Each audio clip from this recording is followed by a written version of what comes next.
அமைதியா உட்காருங்க, அப்படியே உட்காருங்க, உட்காருங்க. சிவனும் சக்தியுமாக இந்த மேடையில் மக்கள் பணி திட்டத்தை இந்த காஞ்சிபுரம் மாவட்டத்திலே எழுச்சியோடும் சிறப்போடும் ஏற்பாடு செய்திருக்கிற நம்முடைய மாவட்ட கழகத்தினுடைய செயலாளர் மரியாதைக்குரிய அண்ணன் அழகடி முருகேசனார் அவர்களுக்கும், அதே போல தெற்கு மாவட்ட கழகத்தினுடைய இங்க சொன்னா என்ன எழுதுவாங்கன்னா, மூச்சுக்கு மூச்சு என் மனைவி சொல்லிச்சுனாலும் தவறாகும். அது எழுதுறவங்க மனைவி சொல்ல மந்திரம்னு இவர் எழுதி சொல்லிடுறாரு அப்படின்னு சொல்லிடுவாங்க. அதுவும் ஏன் நான் கொஞ்சம் யோசிக்க வேண்டியது இருக்கு. இப்ப ஈவிகேஎஸ் அண்ணன் ஈவிகேஎஸ் இளங்கோன் இருக்கிறார் வச்சுக்குருவோம். அவர் ஏதோ தவறாக பேசுறாரு. அவர் தான் நான் என்ன பேசுறேன் தப்பா எடுக்க வேணாம்னா, நானும் திருநெல்வேலியிலிருந்து தூத்துக்குடி வந்தேன், தூத்துக்குடியிலிருந்து மதுரை வரைக்கும் இருந்தேன். எந்த கலவரம் எதுவும் நடக்கவில்லை. அதான் உண்மை. அதுக்குத்தான் இவங்க பயந்துகிட்டு என்ன சொல்றாங்க, உடனே நிறுத்துங்க என் தொண்டர்களா இருந்தேன். நாங்கெல்லாம் கரடியா கத்துறவன் எல்லா தலைவர்களும் அன்னைக்கெல்லாம் அவங்க போனாங்களா. இவங்க இவங்க இவங்க ஒருவேளை இப்படி கூட நினைச்சிருக்கலாம், இவங்களுக்கு கெட்ட நேரம் ஆரம்பிச்சிருச்சுன்னு அதுக்கு இந்த ஜெயில ஏன் இதெல்லாம் சொல்றேன் அப்படின்னா, எங்க எல்லா கட்சியும் உங்க ஒண்ணு சேர்த்துருவாங்களோ கூட்டணி சேர்த்துருவாங்களோ பயம். பத்திரிகைக்காரன் கூட உங்க வீட்டு சொல்லி எடுத்தோன்னே எல்லார்ட்டையும் நீங்க சார் நீங்க கூட்டணியான்னு கேட்காதே. அதுக்கு டைம் இருக்கு, ஏன் அவசரப்படுறீங்க? நான் தெரியாம கேட்கறேன், ஜெயலலிதா என்ன செஞ்சது, எதற்காக இவ்வளவு ஆர்ப்பாட்டம்? எதையாவது சொன்னா எல்லாரும் சட்டசபை வாங்குவாங்கிறீங்க. 110 விதிகளை பிடிச்சு இன்னைக்கு வரைக்கும் 4.5 வருஷமா என்ன பண்ணாங்க? ஒன்னே பண்ணல. ஏன் இதை சொல்லுகிறேன், சட்டசபைக்கு ஏன் வரலங்கிற காரணம் சொல்றேன். இந்த மாதிரி இவங்க ஏதோ ஒன்று சொல்றாங்க, நான் தைரியமாக தான் 150 அர்த்தம் கொண்டு எனக்கு அதெல்லாம் என்ன செத்த 6க்கு 3 தான், அதுக்கு மேல என்ன வரும்போது இந்த உலகத்துல அப்படி நினைக்கிறவன் தான் இந்த விஜயகாந்த். அது என் மக்களுக்கு இந்த துரோகம் யாராவது பண்ண விடவே மாட்டான்னு இந்த விஜயகாந்த். அதை மாத்திரம் அடிச்சு சொல்றேன். என் மக்களுக்கு ஏன் ஏதோ உணர்ச்சி வசத்துல பேசுறது, உணர்ச்சி வசம் உண்மையை சொல்லுகிறேன். அன்னைக்கு இங்க சினிமால சினிமாக்காரன் நான் இல்லையா, உங்க அம்மா தாயா. வானத்தில் மின்வெட்டு இருந்தாலும் இருக்கலாம், ஆனால் தமிழ்நாட்டில் இருக்காது. நான் தெரியாம கேட்கிறேன், நீங்க ஆட்சிக்கு வந்து 3வது தடவை நம்ம முதலமைச்சர் ஆட்சிக்கு 15 என்ன மின் திட்டம் போட்டீங்கன்னு சொல்ல முடியுமா? கிடையாது. என்ன ஊழல் பண்ணீங்கன்னு லிஸ்ட் வரிசையா எல்லாம் மக்களும் சொல்லுவாங்க. ஆக பார்த்தா ஏழை அடும்பாங்க, தொழில் விளைச்சல கம்மியும்பாங்க, எல்லாம் சொல்லுவாங்க, ரைட்டு. ஆனா கொள்ளையடிக்கிற மந்திரம் பாருங்க, இந்தியாவில் எவ்வளோ 1 லட்சம் கோடி எல்லாம் ஈஸி சர்வசார கொள்ளையடிச்சிடும், ஈஸியா போயிடும். ஆக எத்தனையோ லட்சம் கோடிகள் இந்த நாட்டில் எவ்வளவு பொருளது. இந்திய நாடு என்ன ஏழை நாடா? கிடையாது, பணக்கார நாடு. அதுதான் சொல்லி ஒரு தடவை நான் ஆட்சியில உட்கார்ந்தா என்ன அசைக்க முடியாது உங்களால.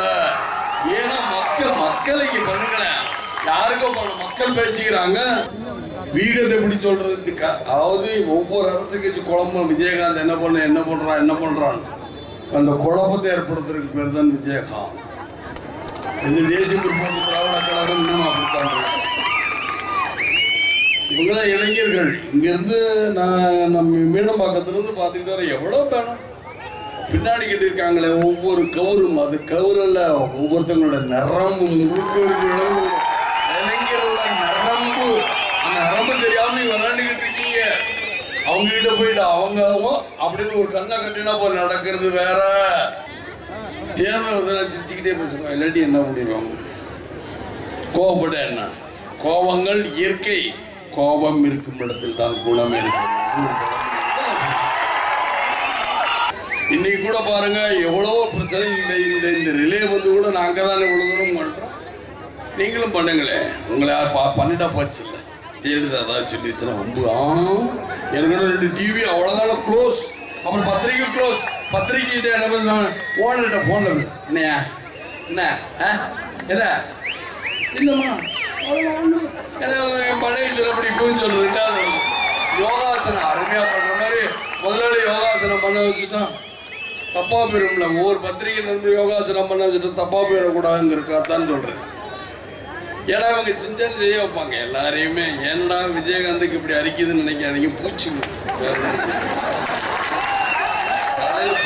பூச்சி என்னடானா என்ன தலையை மூடி இப்படி சொல்லிடுறா, நீங்க பூச்சி புத்துன்னு விழுந்துக்கிட்டே இருக்கு, அவ்வளவுதான். அதனாலதான் எனக்கு ஏதோ நினைக்கிறேன். உங்க மைக்கிங் ஒன்று இந்த காது கிட்ட அது தெரியாது, கார்லெஸ் மைக்குமாங்க, இப்படி உள்ள வச்சுக்கிறோம்.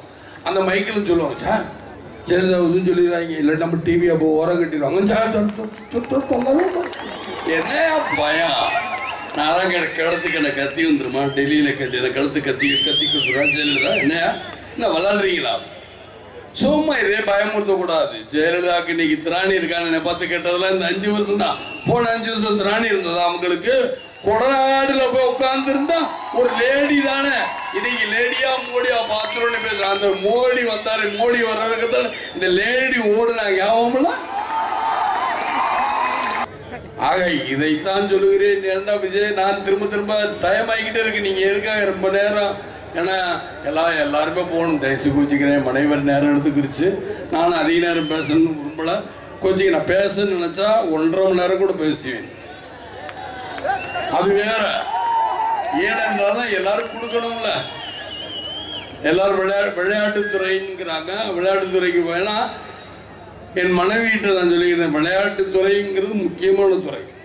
இப்போ மாட்டினா ஹிங்கஸ் சானியா மிர்சா விளையாடுறாங்க. சானியா மிர்சா மாட்டினா ஹிங்கஸ் வாங்கினா எல்லாரும் போய் ஜனாதிபதிக்கிட்ட இந்தியா முதலிடம் வாங்கிருச்சு. சானியா மிர்சா இந்தியா, அவர் வீட்டுக்காரர் பாகிஸ்தானா இருக்கட்டும், ஆனால் சானியா மிர்சா இந்தியா வாங்கிருச்சுங்கிற மாதிரி இந்த விஜயகாந்த் இன்னைக்கு ஏன் இவ்வளோ கூட்டம் இருக்குன்னா அது காரணம் ஃபுட்பால் பிளேயர்.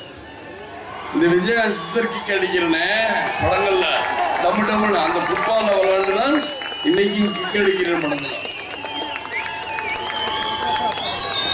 இந்த பேக் கிக்குன்னு சொல்ற கூட எதனால, பின்னாடி கிக்குங்கிற எதனால, அங்கன்னா அந்த ஃபுட்பால் வரும்போது பட்டுன்னு அடிச்சு கோலம் போய்கிட்டே இருக்கும்பா வந்து அப்படி அடிக்கிறது, அடிச்சு பழக்கப்பட்டால பேசுறாங்க மக்களை. இவங்க அதுக்காக பத்திரிகையில மற்ற கழுதை உதைக்கிற மாதிரி உதைக்கிறாங்க. கழுதை உதை சொன்னா சொல்லிட்டு போறாங்க, நம்மளுக்கு படம் ஓடுதா அதுதான். இவருக்கு சொல்றதுக்கெல்லாம் பாட முடியாது, சொல்றதுக்கெல்லாம் ஆடினால் ஒருத்தர் இப்படி குத்திக்கிட்டே போனாராம். அதெல்லாம் நான் சொல்ல முடியும்.